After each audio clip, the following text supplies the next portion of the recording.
take the A train. You'll find the quickest way to get to Harlem.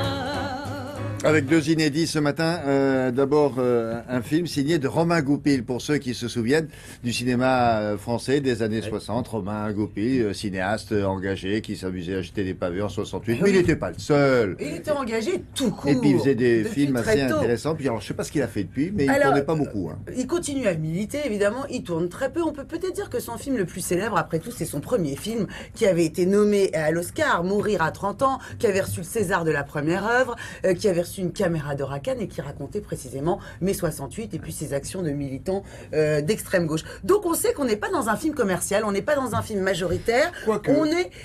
Oui, parce que c'est dit. Non, mais c'est une comédie. Quand je dis pas commercial, c'est qu'il y a un propos un petit peu. Si vous voulez, c'est pas La Famille Bélier. Hein, c'est pas un film qui va faire 5 millions d'entrées. C'est un film qui va plaire beaucoup aux critiques parce qu'à travers une fiction, il parle beaucoup de lui, Romain Goupil, et de sa vie. Ça s'appelle Les Jours Venus. Les Jours Venus, c'est quoi? C'est tout simplement Romain Goupil qui dresse un portrait. Il fait un genre de bilan. Voilà. Quand on arrive à un moment où on a moins de jours à vivre et qu'on en a plus vécu. Vous voyez ce que je veux dire? Donc ces jours venus. Il est jeune, il a 60 ans. Il a 63 ans, on dirait qu'il a... Franchement, il les fait pas. Il faudra qu'il nous explique. Alors, il y a 10 chapitres. 10 petites scénettes dans lesquelles Romain Goupil nous parle du temps qui passe et qui fait un genre de bilan. Alors, c'est quoi ces jours venus? Par exemple, c'est le jour où... Ça a été son cas. Vous recevez un document administratif qui vous demande d'aller vous rendre à votre caisse de retraite. C'est le jour où vous découvrez que papa et maman sont devenus vieux. C'est le jour où votre propre fils de Romain Goupil, qui joue dans le film d'ailleurs, vous pose des questions sur votre passé de militant. C'est le jour où vous écrivez un scénario qui ne deviendra jamais un film. C'est sa femme? Absolument, c'est sa femme. Alors il y a des gens qu'on connaît. Voilà, il y a Valéria Bruni. C'est sa plante verte, ça. C'est sa plante verte, je ne sais pas.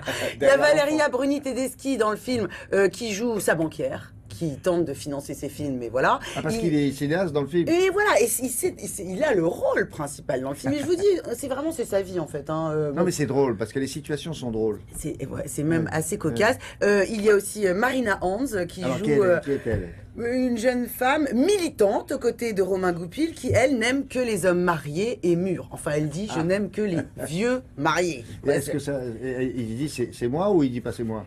Il dit pas c'est moi, mais on sent quand même qu'il y a un truc complètement. Et puis, il y a aussi Noémie Lvovsky qui joue la productrice des films. Voilà, on a rencontré Romain Goupil, le réalisateur, et son actrice Marina Hans. Bonjour Marina, bonjour Romain.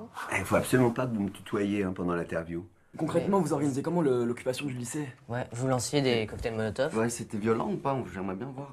Est-ce que ça t'est arrivé à toi de vous de brûler des voitures? Marina, est-ce qu'avant de tourner dans le film de Romain, vous connaissiez son passé de militant et son cinéma?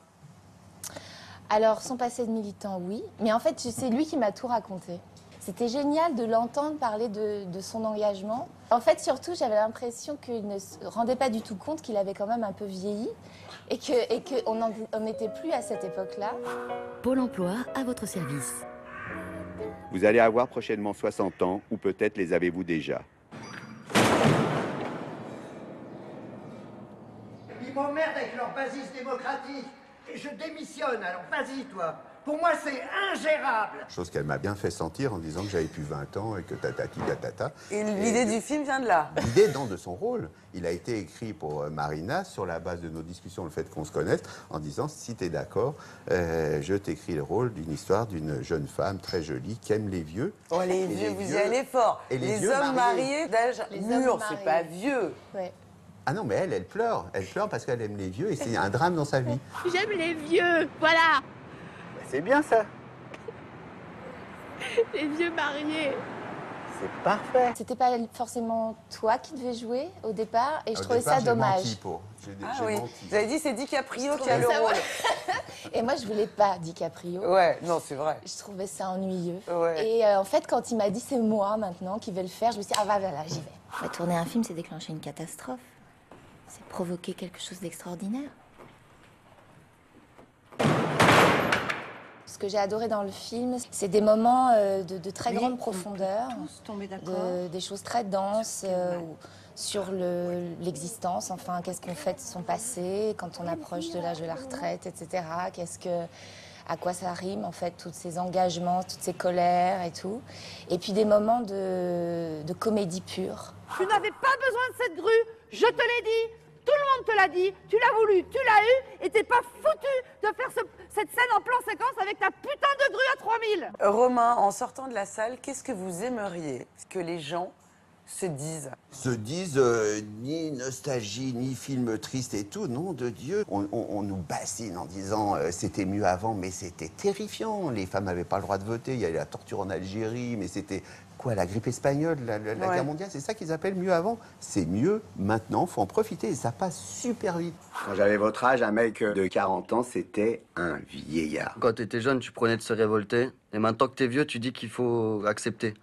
En gros, t'as toujours raison, quoi. C'était un immense plaisir. Et du coup, je crois que je vais écrire maintenant un truc où on va s'embrasser plus longuement, je pense. Mais tous ensemble. Tous ensemble. Noémie, dans la joie. Valéria, dans la joie. Un truc super joyeux. En plus, c'est bien pile la période, quoi. Merci beaucoup, Marina. Merci, Romain. Ça donne envie. C'était pas mieux avant, c'est mieux maintenant. C'est lui qui Alors, dit. il essaye, ce cinéaste-là, qui est lui, il essaye de monter un film. Bon, d'où la banquière, parce qu'il va chercher des sous. D'où la productrice qui lui dit, bon, je t'ai donné un budget, tu le respectes. Ce que j'ai pas compris, Berroyer fait quoi là-dedans? Berroyer, il milite avec le personnage du film dans une cité. Il milite évidemment dans une association. Pourquoi il balance des pianos par la fenêtre? Alors ça, par exemple, voilà, on ne sait pas d'où ça sort. Mais ça rythme le récit. Il y a un piano de temps en temps, donc on se marre, on ne sait pas. Mais c'est drôle. Alors, et puis il met en scène aussi ses propres funérailles. Et alors on voit le cinéaste, donc le personnage dans le film, Romain Goupil, qui se filme dans le tombeau. Et il veut que tous les gens, ses amis, fassent la tronche. Et le mec se met à hurler. Et on sent qu'il a un tempérament de feu. Romain Goupil, très drôle également. Voilà. Ça sort le 4 février. Ce qui est très drôle aussi. Merci beaucoup. On continue avec Thomas Herbet pour l'actualité des expositions. On vous